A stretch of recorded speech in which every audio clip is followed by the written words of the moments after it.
హైదరాబాద్లో call forwarding ముఠాను అరెస్టు చేశారు టాస్క్ ఫోర్స్ పోలీసులు.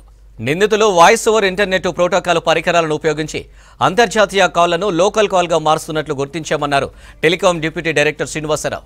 దుబాయ్, ఖతార్, సౌదీ లాంటి దేశాల నుండి వచ్చే కాల్స్ చట్టవిరుద్ధమైన ఐఎల్డీ ఎక్స్చేంజ్లను పాస్ చేస్తారన్నారు శ్రీనివాసరావు. నిందితులు కాల్ రూటింగ్ కోసం ప్రత్యేక ఇంటర్నెట్ కనెక్షన్, వందల సిమ్ కార్డులను స్వాధీనం చేసుకున్నారు. ఎస్పెషల్లీ మన కంట్రీకి ఇన్కమింగ్ కాల్స్ రావాలంటే they are routed through authorized gateways అని ఉంటాయన్నమాట. They are called ILD gateways. Okay, international long distance carriers. So authorized gateways నుంచి వస్తే సెక్యూరిటీ రెస్పెక్ట్ కానీ, నేషనల్ సెక్యూరిటీ పర్స్పెక్టివ్ కానీ, any form actually it is authorized. Only call has to land through that authorized gateways. వేరేజ్ ఇప్పుడు వీళ్ళు ఏం జరుగుతుందంటే కంట్రీలో ఈ some places especially but this setup was busted. Internet నుంచి they will be taking the traffic.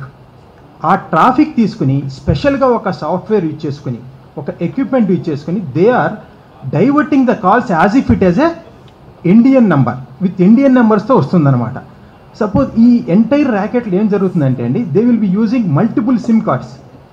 The SIM cards are sourced through illegal means. That means genuine customer may not be knowing that no, on his name there is a SIM card and it is used for this sort of purpose. So that is also one challenge. The same source, why this has to be busted? The same source of SIM cards may be used for cyber frauds. The source who is supplying these SIM cards, they may be used for cyber frauds as well. So this is a very challenging task.